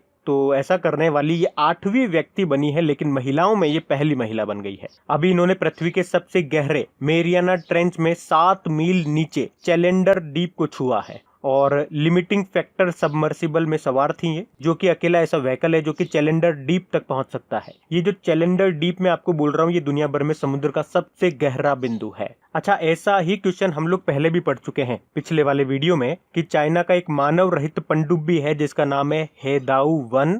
उसने दुनिया के सबसे गहरे बिंदु पर गोता लगाया था। अभी बाकी मो ओ ब्रायन की बात करेंगे, इसी साल की बात है। अटलांटिक महासागर को पार करने वाली पहली बधिर व्यक्ति डेफ पर्सन बनी थी। और जीना आकर लेबनान की पहली महिला रक्षा मंत्री के साथ साथ पूरे अरब क्षेत्र की पहली महिला रक्षा मंत्री बनी थी ये। और क्रिस्टीना कोच नासा की अंतरिक्ष यात्री हैं, और इनका नाम न्यूज में क्यों था? क्योंकि सबसे लंबे समय तक अंतरिक्ष में रहने का रिकॉर्ड बनाया था इन्होंने महिलाओं की कैटेगरी में, 328 दिनों तक रही थी क्रिस्टीना कोच। फिर अभी गार्गो इंटरनेशनल ने किसे अपना ब्रांड एम्बेसडर चुना है? तो आंसर होगा सोनू सूद को। गार्गो इंटरनेशनल, ये मैंने आपको पहले भी बताया था, ये दिल्ली की एक लुब्रिकेंट कंपनी है और इसी ने सोनू सूद को अपना ब्रांड एम्बेसडर बनाया है। इस कंपनी का एक लुब्रिकेंट प्रोडक्ट आता है और किस नाम से आता है? तो एड्रॉल के नाम से आता है। बाकी मानुषी छिल्लर अभी अडिडास की ब्रांड एम्बेसडर बनी है। ये मानुषी छिल्लर आप जानते हो 2017 में मिस वर्ल्ड बनी थी, और अभी इनका नाम एक और कारण से न्यूज में था। अगर डेली करंट अफेयर्स पढ़ते होंगे आप हमारा, तो आपको याद होगा। अभी मासिक धर्म स्वच्छता के बारे में जागरूकता फैलाने के लिए यूनिसेफ ने मानुषी छिल्लर को चुना था। और रोहित शर्मा की बात करेंगे तो क्रिक किंगडम के ब्रांड एम्बेसडर बने थे ये, और इंडिया इन्फोलाइन फाइनेंस लिमिटेड के ब्रांड एम्बेसडर बने थे। बाकी Amitabh Bachchan IDFC first bank के पहले ब्रांड एम्बेसडर बने। फिर है गोदरेज ग्रुप ने अपना नया MD CEO किसे नियुक्त किया? तो आंसर होगा निसाबा गोदरेज को। निसाबा गोदरेज ये 1 जुलाई से कंपनी की नई MD CEO बन जाएंगी, और एक इनकी जगह लेंगी तो विवेक गंभीर की जगह लेंगी, जिन्होंने अभी इस्तीफा दे दिया। ये जो निसाबा गोदरेज है ना, ये आदि गोदरेज की छोटी बेटी है। बाकी उदय कोटक की बात करेंगे। वैसे तो ये कोटक महिंद्रा बैंक के MD CEO हैं, लेकिन अभी इनका नाम न्यूज में इसलिए था क्योंकि CII confederation of Indian industry के अध्यक्ष बने ये, और CII के उपाध्यक्ष कौन बने? संजीव बंसल बने। संदीप प्रधान ये स्पोर्ट्स अथॉरिटी ऑफ इंडिया के अध्यक्ष हैं, और 2 साल का इनका कार्यकाल बढ़ा दिया गया अभी। और Dilip Oman steel authority of India के नए अध्यक्ष बने। फिर है किस देश में पहली बार किसी अश्वेत को वायुसेना के चीफ ऑफ स्टाफ पद पर नियुक्त किया गया? तो आंसर होगा अमेरिका में। तो अभी जनरल चार्ल्स ब्राउन जूनियर को अमेरिकी वायुसेना के चीफ ऑफ स्टाफ पद पर नियुक्त किया गया है, और इस तरह से यह अमेरिकी सेना में पहली बार किसी अश्वेत को वायुसेना प्रमुख बनाया गया है। अश्वेत मतलब जो गोरे नहीं है, गोरी चमड़ी के नहीं है, ब्लैक पर्सन आप बोल सकते हो। और अभी एक अश्वेत व्यक्ति काफी चर्चा में है, जिसके कारण अमेरिका में हिंसा शुरू हुई और काफी जगह फैल चुकी है। एक अश्वेत व्यक्ति हैं जिनका नाम है जॉर्ज फ्लॉयड, और पुलिस कस्टडी में उनकी मृत्यु हो गई थी। इस कारण से न्यूज पेपर में भी आपने पढ़ा होगा, और मैंने भी डेली करंट अफेयर्स वाले लेक्चर में आपको बताया था। फिर अभी किसने कर्म भूमि पोर्टल को लॉन्च किया है? तो आंसर होगा पश्चिम बंगाल सरकार ने। तो राज्य के जो IT प्रोफेशनल्स हैं, जो राज्य में वापस लौट रहे हैं, उन्हें राज्य में जो कंपनियां हैं उनसे जोड़ने, यानी कि उनको नौकरी दिलवाने में मदद करने के लिए कर्म भूमि पोर्टल लॉन्च किया गया है। इसके माध्यम से लोग पश्चिम बंगाल के IT कंपनी से जुड़ पाएंगे, वहां पे वो नौकरी उन्हें मिल पाएगी। पश्चिम बंगाल की बात करेंगे, कैपिटल इसकी कोलकाता है। और कोलकाता किस नदी के किनारे स्थित है? तो ये हुगली नदी के किनारे स्थित है। ये देखना, हुगली है, हुगली। एक हुबली स्टेशन भी न्यूज में था, हुबली स्टेशन, ये आपके कर्नाटक में है। और क्यों न्यूज में था? क्योंकि यहाँ पे दुनिया का सबसे लंबा प्लेटफॉर्म बनाया जा रहा है, जिसकी लंबाई होगी 1400 मीटर। वैसे अभी सबसे लंबा जो प्लेटफॉर्म है वो गोरखपुर का है, गोरखपुर रेलवे स्टेशन का। कितनी लंबाई है उसकी? 1366 मीटर उसकी लंबाई है। बाकी पश्चिम बंगाल के मुख्यमंत्री का नाम है ममता बनर्जी, और गवर्नर है जगदीप धनखड़। वैसे अभी पश्चिम बंगाल सरकार ने प्रवासियों के लिए एग्जिट एप्लीकेशन भी शुरू किया था, ये भी आपको ध्यान रखना है। बढ़ते आगे। फिर अभी किस राज्य सरकार ने ऑनलाइन कक्षाओं पर प्रतिबंध लगाने की घोषणा कर दी है? तो आंसर होगा कर्नाटक सरकार ने। तो अभी कर्नाटक सरकार ने कहा है कि कक्षा 5वीं तक के सभी स्टूडेंट्स के लिए जो ऑनलाइन क्लासेज होती है उन पर प्रतिबंध लगाया जाएगा। और कारण क्या बताया? कि ग्रामीण इलाकों में ऑनलाइन कक्षाएं यानी कि क्लासेस की वजह से पेरेंट्स और स्टूडेंट्स को काफी परेशानी हो रही है। उसके अलावा प्राइवेट स्कूल्स ने जो ऑनलाइन क्लासेस चला रखी है उसके खिलाफ भी काफी पेरेंट्स की शिकायतें आ रही हैं। तो कहाँ तक, किस कक्षा तक? 5वीं कक्षा तक। ध्यान से सुनना, कई कई जगह आपको 7वीं कक्षा भी मिलेगा। तो 7वीं कक्षा नहीं है, 7वीं कक्षा तो उन्होंने बोला था कि 7वीं कक्षा तक कर सकते हैं, लेकिन करा 5वीं कक्षा तक ही गया है। क्योंकि कुछ स्टूडेंट्स के मैसेजेस आए थे उस दिन डेली करंट अफेयर्स वाले में, जब हम लोगों ने पढ़ाया था, तो उन लोगों ने पूछा था कि किसी किसी जगह 7वीं कक्षा बताया गया है। तो 7वीं नहीं है, 5वीं है, इसलिए मैं आपको बता रहा हूँ, ताकि कहीं और जगह आप देखो तो आप भी कंफ्यूज ना हो जाओ। बाकी कर्नाटक की कैपिटल बेंगलुरु है, और बेंगलुरु में ही आपके इन्फोसिस का विप्रो का, इसरो का, हिंदुस्तान एरोनॉटिकल लिमिटेड का हेडक्वार्टर है। सिलिकॉन वैली ऑफ इंडिया भी इसको कहते हैं। और बेंगलुरु इंडिया का पहला सिटी बना था जिसने अपना ऑफिशियल लोगो लॉन्च किया था। मुख्यमंत्री बीएस येदियुरप्पा हैं और गवर्नर हैं वाजुभाई वाला। अभी कर्नाटक सरकार ने जन सेवक योजना भी शुरू की थी, एक आप्त मित्र एप्लीकेशन लॉन्च किया था और एक नमस्ते ओवर हैंडशेक कार्यक्रम भी या अभियान भी चलाया था। उसके अलावा याद रखना, कर्नाटक में जो केम्पेगुड़ा अंतरराष्ट्रीय हवाई अड्डा है उसे स्काई ट्रैक्स पुरस्कार भी मिला था। यहाँ पे बांदीपुर नेशनल पार्क आपको मिलेगा, Anshi national park, Bannerghatta national park, Nagarhole national park भी मिलेगा आपको यहाँ पे। तुंगभद्रा डैम भी है यहाँ पे, तुंगभद्रा नदी पे। और मेघ संदेश एप्लीकेशन भी मौसम की जानकारी के लिए, भविष्यवाणी के लिए एक मेघ संदेश एप्लीकेशन भी लॉन्च हुआ था। तो ये सारे पॉइंट्स अभी न्यूज में थे, इनको याद रखना। फिर अभी किस राज्य के मुख्यमंत्री ने जगन्नाथ चेदुड़ू योजना शुरू की है? तो आंसर होगा आंध्र प्रदेश सरकार ने। तो अभी आंध्र प्रदेश के जो मुख्यमंत्री हैं जगन मोहन रेड्डी, उन्होंने कोविड-19 महामारी के कारण अपनी आजीविका जुटाने में असमर्थ जो टेलर हो गए, मतलब कपड़े सिलने वाले, जो नाई हो गए, बाल काटने वाले, और जो वॉशरमैन हो गए, धोबी वगैरह, उनको वित्तीय सहायता देने के लिए ये जगन्नाथ चेदुड़ू योजना शुरू की है। इसमें उनको 10,000 रुपए की सहायता दी जाएगी। इसके अलावा भी आंध्र प्रदेश ने, आपको याद होगा, कोविड फार्मा एप्लीकेशन भी लॉन्च किया था और किसानों के लिए सी मैप एप्लीकेशन भी लॉन्च किया था। वहीं भारत का पहला ऑनलाइन वेस्ट मैनेजमेंट प्लेटफॉर्म भी लॉन्च किया था। अच्छा, ये जो योजना है ना जगन्नाथ चेदुड़ू, इसी योजना से आप 2 योजना और याद रख सकते हो। एक तो जगन्नावस्थी दिवेना योजना और एक जगन्ना विद्या दिवेना योजना। तीनों में जगन्ना जगन्ना ऐसा आ रहा है, तो आप इसको ध्यान रख लोगे तो याद रहेगा आसानी से। बाकी रायतु भरोसा योजना, ये भी आपके आंध्र प्रदेश की है, लेकिन एक रायतु बंधु योजना भी आपने सुना होगा, वो तेलंगाना की है। तो इसमें डिफरेंस याद रखना। अम्मा ओडी योजना की बात कर लें, नेस्तम नेस्ता योजना की बात कर लें, या नवरत्न नालू पेदलंदरिकी इलू योजना की बात कर लें, ये सब आंध्र प्रदेश में लॉन्च हुई थी। एक मोबाइल हैंड वॉश सुविधा भी लॉन्च हुई थी यहाँ पे। याद रखना, भाषा के आधार पर गठित होने वाला पहला राज्य आपका आंध्र प्रदेश ही है और देश का पहला दिशा पुलिस स्टेशन आंध्र प्रदेश में ही बना है। उसके अलावा भारत का पहला एक्वा मेगा फूड पार्क भी आपका आंध्र प्रदेश में ही बना है। अभी भारत की पहली फ्रूट ट्रेन आपके आंध्र प्रदेश से ही रवाना हुई थी। बाकी आंध्र प्रदेश की कैपिटल अभी तो हैदराबाद है, लेकिन इसकी प्रस्तावित कैपिटल अमरावती है और यहीं पे भारत का 25वां हाईकोर्ट बना था, जिसके वर्तमान में चीफ जस्टिस है JK माहेश्वरी। मुख्यमंत्री जगन मोहन रेड्डी हो गए और गवर्नर है विश्वभूषण हरिचंद्रन। फिर अभी बाल मजदूरी के खिलाफ विश्व दिवस यानी कि world day against child labour, ये हमने कब मनाया? 12 जून को। और इसकी थीम क्या रही? Protect children from child labour now more than ever, यानी कि बच्चों को पहले से भी अधिक बाल श्रम से बचाएं, क्योंकि इस समय अगर बच्चे मजदूरी करने के लिए जाएंगे तो वो कोरोना से संक्रमित भी हो सकते हैं, इसलिए अभी उन्हें बचाने के लिए ज्यादा जोर देना है। अच्छा, लेबर से याद आया होगा, अभी अपन ने लेबर डे भी मनाया था, वो हम मनाते हैं 1 मई को, तो वो भी ध्यान रखना।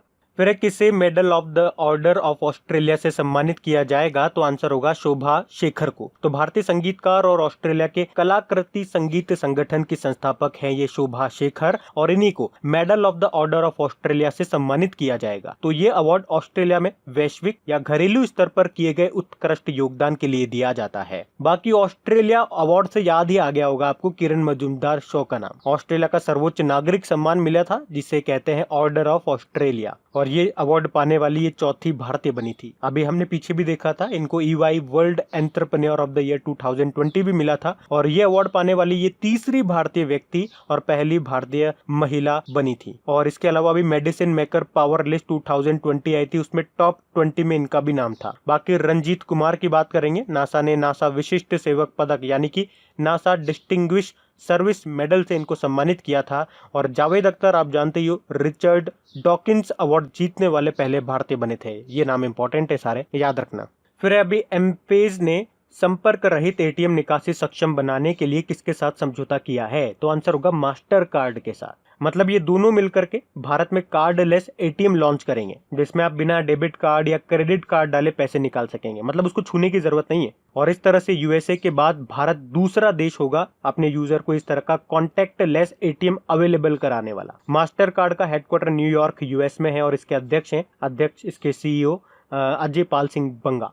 फिर है अगला, अच्छा ये बहुत इंपॉर्टेंट प्रश्न है, कि किसे विश्व खाद्य पुरस्कार 2020 से सम्मानित किया गया, तो आंसर होगा रतन लाल को। भारतीय मूल के अमेरिकी मृदा वैज्ञानिक हैं ये डॉक्टर रतन लाल, और इन्हें अभी कृषि क्षेत्र में नोबेल पुरस्कार के बराबर माने जाने वाले प्रतिष्ठित विश्व खाद्य पुरस्कार 2020 से सम्मानित किया गया है। अच्छा, क्यों मिला इनको यह अवार्ड? तो मिट्टी की क्वालिटी में सुधार करने के लिए और छोटे किसानों की मदद कर वैश्विक खाद्य आपूर्ति बढ़ाने में योगदान करने के लिए इनको ये पुरस्कार मिला है। अच्छा, इसी के साथ आपको बता दूं, इस पुरस्कार के जो पहले विजेता थे वो भी भारतीय थे। 1987 में मिला था उन्हें ये पुरस्कार, और उनका नाम था MS स्वामीनाथन। नाम जानते हो ना MS स्वामीनाथन कौन है? ये भारत में हरित क्रांति के जनक इनको कहा जाता है। तो रतन लाल जी का नाम आपको याद रखना है। बाकी मधु माधवी, इंग्लैंड के जेम्स वॉट पुरस्कार के लिए इनको चुना गया, और कृतिका पांडे एशिया रीजन के लिए कॉमनवेल्थ शॉर्ट स्टोरी प्राइज जीता था इन्होंने। Rajiv Joshi inventor of the year का अवार्ड मिला था। अच्छा, यहाँ से आप 2-4 चीजें लिंक कर पाओगे। देखो, विश्व खाद्य पुरस्कार 2020 याद रख लो, रतन लाल।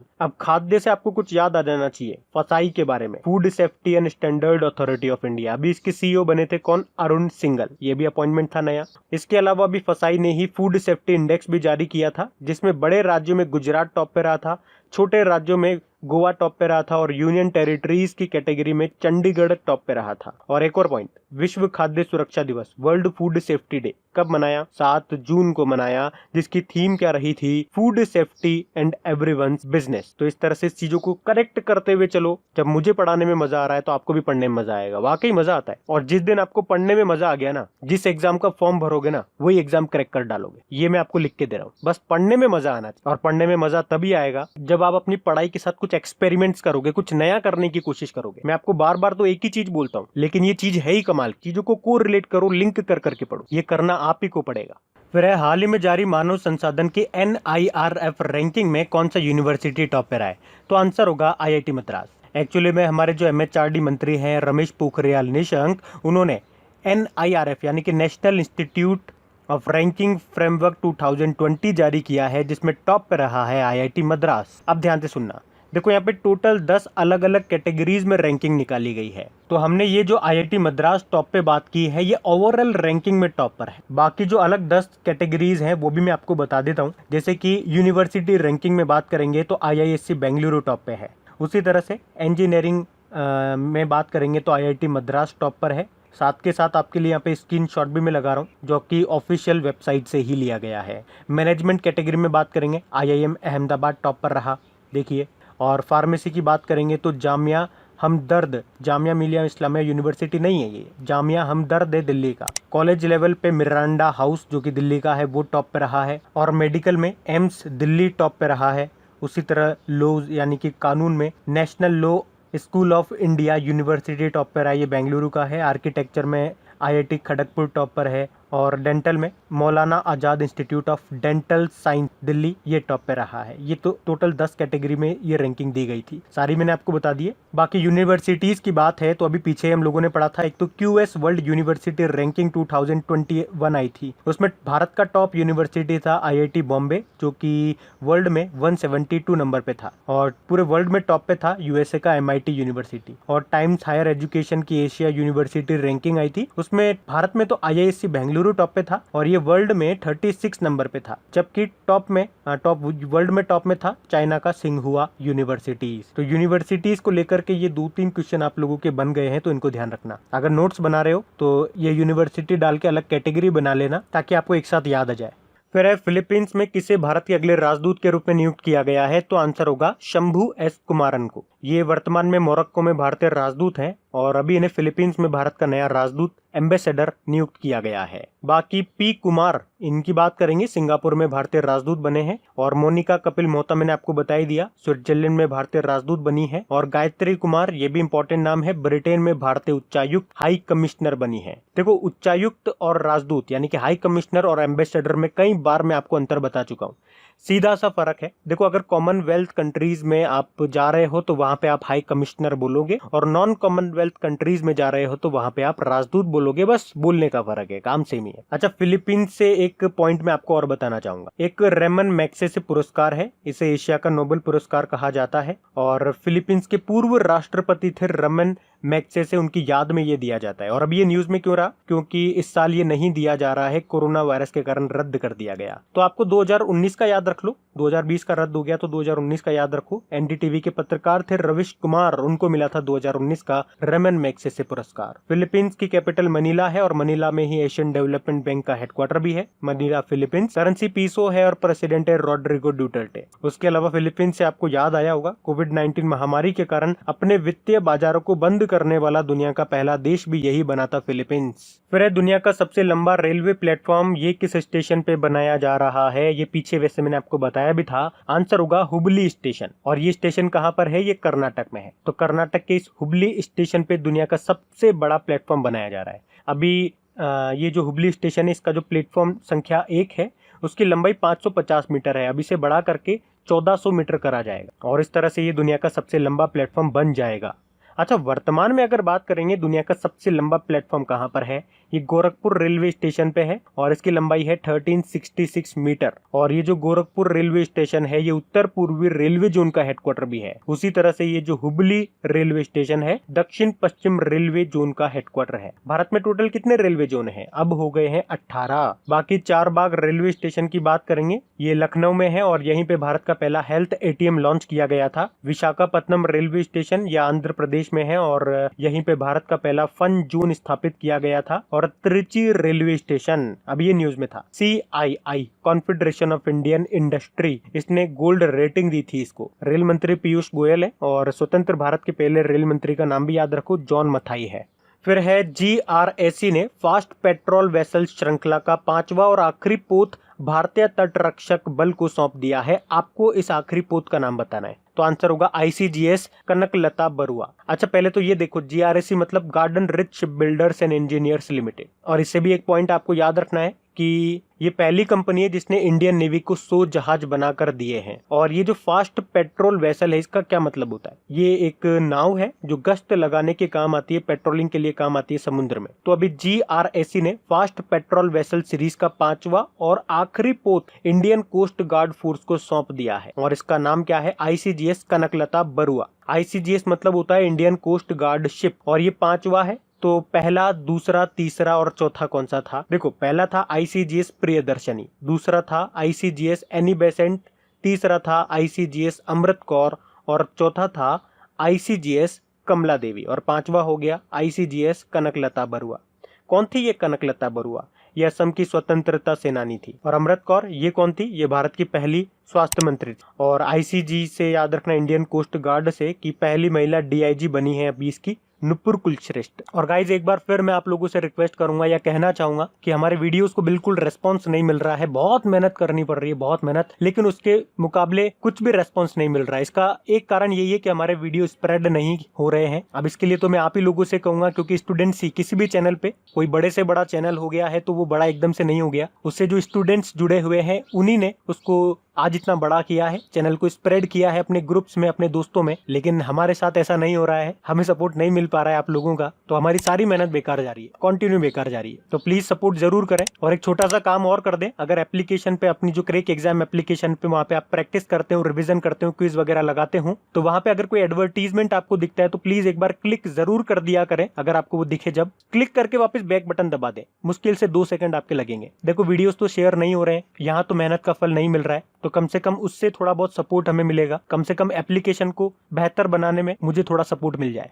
फिर अभी तमिलनाडु सरकार ने कोयम्बटूर शहर का नाम बदलकर क्या कर दिया, तो आंसर होगा कोयम्पुथूर। एक्चुअली अभी तमिलनाडु सरकार ने 1 नहीं 2 नहीं टोटल 1018 जिलों और शहरों के नाम बदले हैं। तो सारे तो आपके लिए देखो इंपॉर्टेंट होंगे भी नहीं और याद भी नहीं कर पाएंगे, तो कुछ कुछ इंपॉर्टेंट शहर हैं जो न्यूज में रहते हैं, उनके नाम आप ध्यान रख लो। जैसे कि कोयम्बटूर हो गया, इसका नाम बदल करके कोयम्पुथूर कर दिया। एक वेल्लोर हो गया, वेल्लूर उसका नाम कर दिया। एक तुतीकोरिन हो गया, तुथुक्कुडी उसका नाम कर दिया। एक डिंडीगुल डिंडीगुल शहर के तालों को जीआई टैग मिला था, आपको याद आया होगा। उसका नाम बदल करके थिंडुक्कल कर दिया, थिंडुक्कल। तो ये आप ध्यान रख लो। और नाम क्यों बदले गए, मैंने आपको बताया भी था कि ऐसा कहना है कि इन नामों में मतलब ऐसा लगता है कि मतलब अंग्रेजी छुपी हुई है, तो इनको मूल रूप से तमिल रूप देने के लिए इनके नाम बदले गए हैं। अंग्रेजी बू आती है इसमें से, ऐसा कहना है। फिर अभी हाल ही में DSRV यानी कि deep submergence rescue vehicle complex का उद्घाटन किस शहर में किया गया, तो आंसर होगा विशाखापत्तनम में। तो डीप सबमर्जेंस मतलब गहराई में जो डूबे हुए जहाज होते हैं, रेस्क्यू करना मतलब उन्हें बाहर निकालने वाला व्हीकल, कुछ भी यान मतलब एक जहाज ही है ये। तो ये DSRV कॉम्प्लेक्स का उद्घाटन कहाँ पे किया गया, विशाखापत्तनम में। जो पूर्वी नौसेना कमान है वहां पे इसका उद्घाटन हुआ है। तो जो गहरे पानी में बचाव कार्य होते हैं वहां पे ये मदद करेगा। विशाखापत्तनम यहाँ पे साउथ कोस्ट रेलवे जोन का हेडक्वार्टर भी है, और जो हमारा 18वां रेलवे जोन है, और पूर्वी नौसेना कमान का हेडक्वार्टर तो है ही सही, ये हमने बता ही दिया। इसके अलावा विशाखापत्तनम के भोगापुरम में एक हवाई अड्डा भी बनाया जा रहा है, और विशाखापत्तनम में जो INS कलिंग है वहां पे भारत का पहला मिसाइल पार्क भी बनाया जा रहा है, और उस पार्क का नाम क्या दिया है, अग्निप्रस्थ नाम दिया है। और विशाखापत्तनम में ही मिलन नाम का नौसैनिक अभ्यास भी होने वाला था, लेकिन अभी हुआ नहीं कोविड-19 के कारण। तो ये पॉइंट्स आप याद रखना।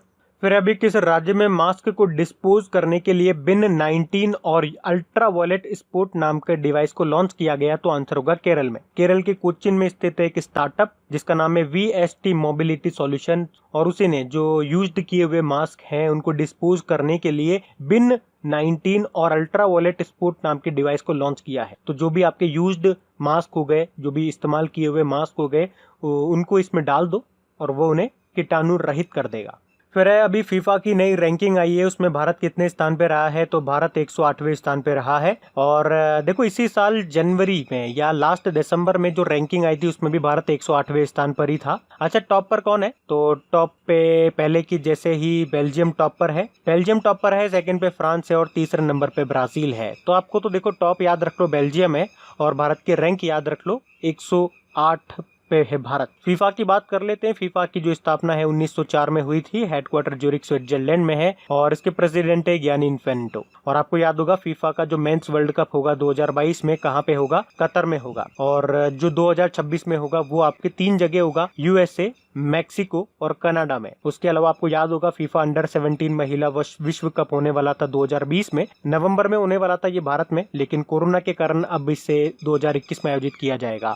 फिर है अभी छात्रावासों यानी कि हॉस्टल्स के लिए ISO प्रमाण पत्र प्राप्त करने वाला पहला राज्य कौन सा बन गया देश का, तो आंसर होगा उड़ीसा। तो उड़ीसा राज्य जनजातीय छात्रों के छात्रावासों यानी कि हॉस्टल्स के लिए ISO सर्टिफिकेट पाने वाला देश का पहला राज्य बन गया है। और अभी ST/SC कल्याण विभाग ने राज्य के सभी आदिवासी छात्रावासों को अच्छा इंफ्रास्ट्रक्चर और कई तरह की सुविधाएं देने के लिए, जैसे कि भोजन की सुविधा, अच्छा भोजन मतलब, और अच्छी सिक्योरिटी सुरक्षा, छात्रों के स्वास्थ्य, उनकी स्वच्छता जैसे सुविधाओं को सुधार लाने के लिए मिशन सुविधा को भी शुरू किया है। बाकी उड़ीसा की बात करेंगे तो कैपिटल भुवनेश्वर है। आपको याद होगा खेलो इंडिया यूनिवर्सिटी गेम्स का इस साल पहला संस्करण यहीं पे हुआ था, और उसमें टॉप यूनिवर्सिटी पंजाब यूनिवर्सिटी था। मुख्यमंत्री है नवीन पटनायक, और इनको अभी पेटा ने हीरो टू एनिमल अवार्ड दिया था। पेटा जानवरों के हितों के लिए काम करने वाली एक संस्था है। पेटा मतलब होता है people for ethical treatment of animal, और यहाँ के चीफ जस्टिस अभी बने थे मोहम्मद रफीक। इसके अलावा मो जीवन पहल, मो प्रतिभा पहल शुरू हुई थी, और मैंने आपको कई बार बताया है, देखो कोई भी पहल हो गई, योजना हो गई, या कुछ भी अगर मो से शुरू हो रहा है तो वो उड़ीसा का ही होगा। ये एक चीट कोड है, याद रखना। और उड़ीसा ने कहा है कि कोविड-19 से मरने वाले पत्रकारों के परिवारों को 15 लाख रुपए दिए जाएंगे। और भारत का सबसे लंबा डैम आपका हीराकुड डैम यहीं पर है, उड़ीसा में, महानदी पर है। ये प्रश्न एग्जाम में आ चुका है। और एक और प्रश्न एग्जाम में काफी पूछा जाता है, बाराबत्ती स्टेडियम स्टैटिक में पूछा जाता है, ये आपके कटक उड़ीसा में है। इसके अलावा भारत की सबसे बड़ी और दुनिया की दूसरी सबसे बड़ी खारे पानी की तटीय झील लेगून झील यहीं पर है, जिसका नाम है चिल्का लेक। इसके अलावा उड़ीसा सरकार ने अभी विशेष आजीविका हस्तक्षेप योजना शुरू की है। और सबसे इंपॉर्टेंट पॉइंट, अभी बंदे उत्कल जननी को स्टेट सॉन्ग का दर्जा दिया उड़ीसा ने। इस सॉन्ग को लिखा है के लक्ष्मीकांता महापात्रा ने 1912 में लिखा है। एक सतकोशिया टाइगर रिजर्व भी है यहाँ पे, और एक सिमलीपाल नेशनल पार्क भी आप याद रखो, ये इंपॉर्टेंट है। फिर किस राज्य ने दिव्यांग आंगनवाड़ी कार्यकर्ताओं को कोरोना योद्धाओं यानी कि कोरोना वॉरियर्स का दर्जा दिया है, तो आंसर होगा मध्य प्रदेश सरकार ने। क्योंकि इन दिव्यांग आंगनवाड़ी कार्यकर्ताओं ने अभी जो कोरोना संकट चल रहा है उस दौरान महत्वपूर्ण भूमिका निभाई है, जैसे कि इस समय लाभार्थियों के घर घर जाकर के पौष्टिक आहार वितरित किए हैं, डिस्ट्रीब्यूट किए हैं और लोगों को कोरोना संक्रमण से बचने की सलाह भी ये दे रहे हैं। मध्य प्रदेश से याद रख लो, कैपिटल भोपाल है, भारत का पहला ई वेस्ट क्लिनिक आपका यहीं पे खुला है। मुख्यमंत्री शिवराज सिंह चौहान है और गवर्नर है लालजी दास टंडन। कुछ योजनाएं मैं आपको बता देता हूँ। वैसे तो डेली करंट अफेयर्स वाला लेक्चर आप देखते होंगे तो काफी इंपॉर्टेंट पॉइंट्स मैं आपको रिवाइज कराता हूँ। अभी कुछ इंपॉर्टेंट योजनाएं मैं आपको बताता हूँ, जैसे कि श्रम सिद्धि अभियान शुरू किया इसने, बुखार क्लिनिक सेवा भी शुरू किया, एक दीदी वाहन सेवा भी शुरू किया है और रोजगार सेतु योजना भी इन्होंने शुरू किया, एक FIR आपके द्वारा योजना भी शुरू किया था और उसी तरह से मध्य प्रदेश पुलिस कर्मियों को कर्मवीर पदक से सम्मानित करने की भी घोषणा की थी। चरण पादुका पहल भी शुरू की यहाँ पे और मुख्यमंत्री जन कल्याण संबल योजना भी इन्होंने शुरू की है। तो ये कुछ इंपॉर्टेंट योजनाएं अभी न्यूज में थी। जैसे कि एक और है थैंक्स मॉम वृक्षारोपण अभियान, ये भी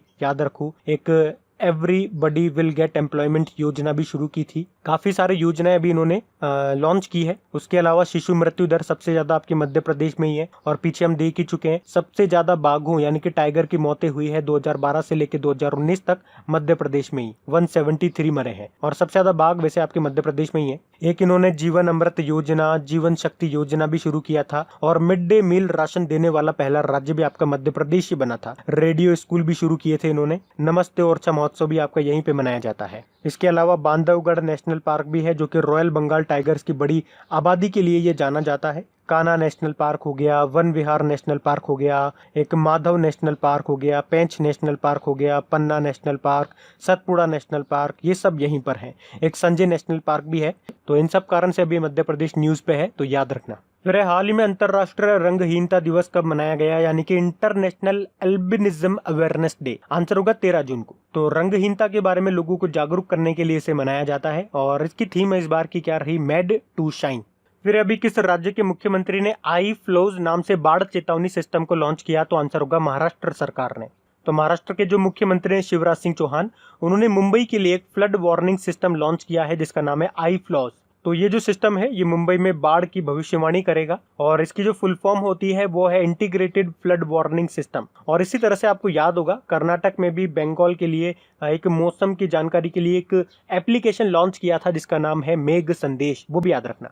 फिर अभी किसने कोरोना वॉरियर्स को समर्पित रख हौसला हिम्मत न हार इस गीत को जारी किया, तो आंसर होगा ITBP ने। तो अभी ITBP के जवानों ने कोविड-19 महामारी के समय जो कोरोना वॉरियर्स हैं उनके लिए एक गीत जारी किया है, सॉन्ग जारी किया है जिसके बोल इस प्रकार हैं, रख हौसला हिम्मत न हार।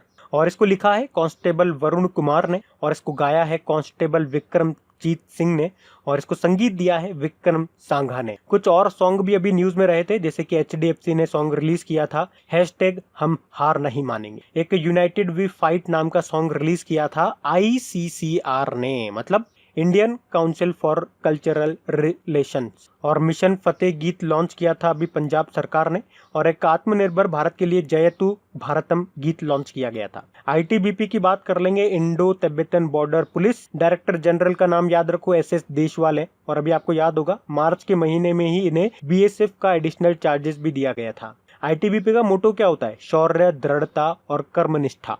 फिर ईस्टर्न नेवल कमांड के चीफ ऑफ स्टाफ कौन बन गए हैं, तो आंसर होगा विश्वजीत दास गुप्ता। अच्छा, ये ईस्टर्न नेवल कमांड का हेडक्वार्टर कहाँ पर है, विशाखापत्तनम में है। और अभी वाइस एडमिरल विश्वजीत दास गुप्ता ने ईस्टर्न नेवल कमांड विशाखापत्तनम में चीफ ऑफ स्टाफ का पद ग्रहण कर लिया है। बाकी बिपिन रावत भारत के पहले चीफ ऑफ डिफेंस स्टाफ बने CDS और PS राजेश्वर अंडमान निकोबार द्वीप समूह के 14वें कमांडर इन चीफ बने थे और HK Joshi shipping corporation of India के अध्यक्ष बने थे। अच्छा देखो, मैंने आपको पहले भी कई बार बताया है हमारी नौसेना की 3 कमान है बेसिकली। पश्चिमी कमान जिसका हेडक्वार्टर मुंबई में है, पूर्वी कमान है जो हमने देखा ही सही जिसका हेडक्वार्टर है विशाखापत्तनम में और एक दक्षिणी कमान है जिसका हेडक्वार्टर कोच्चि में है। फिर अभी किस देश ने अपनी एक सड़क का नाम बदलकर गुरु नानक जी के नाम पर रखने की घोषणा की है, तो आंसर होगा ब्रिटेन ने। तो अभी लंदन के साउथ होल में एक हेनरी हैवलॉक सड़क है, उसका नाम बदल करके गुरु नानक मार्ग रखा जाएगा। और सड़क से ही आपको याद आना चाहिए, अभी इजराइल के तेल अवीव सड़क का नाम बदलकर टैगोर स्ट्रीट रखा गया था रविंद्रनाथ टैगोर जी के नाम पे, तो ये पॉइंट याद रखना।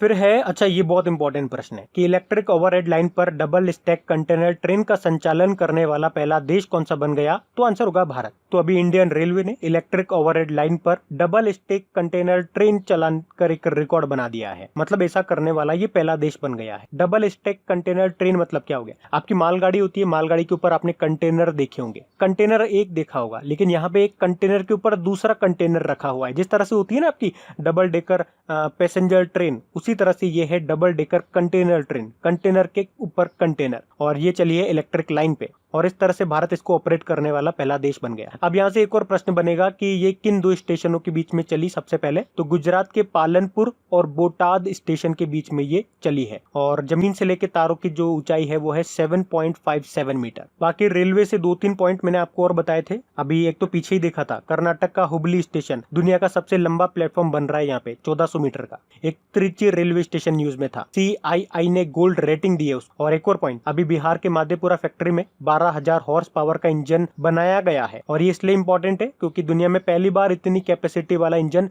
ब्रॉड गेज ट्रैक पर चलाया गया, जिसका नाम क्या है? WAG-12। रेल मंत्री पीयूष गोयल है हमारे।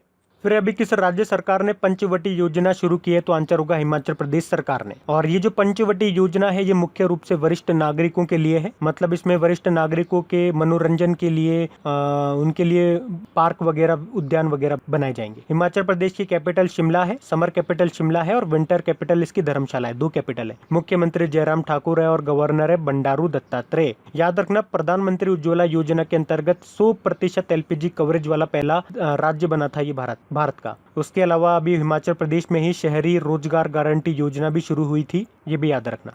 फिर अभी केंद्र सरकार ने बांस के आयात यानी कि इंपोर्ट पर सीमा शुल्क को बढ़ाकर कितना कर दिया? तो आंसर होगा 25%। तो अगरबत्ती का जो प्रोडक्शन करने वाले हैं वो बांस का इंपोर्ट करते थे, तो अब सरकार ने उस इंपोर्ट पे सीमा शुल्क को बढ़ाकर 10% से 25% कर दिया। और ऐसा क्यों करा? आत्मनिर्भर भारत योजना के तहत, ताकि ज्यादा से ज्यादा हम घरेलू बांस का उपयोग कर सकें। बांस से एक पॉइंट याद रखना, ये अब पेड़ नहीं रहा, अब इसे घास का दर्जा दे दिया, पेड़ नहीं बोलेंगे इसे। और वर्ल्ड बैम्बू डे कब मनाते हैं? तो 18 सितंबर को मनाते हैं।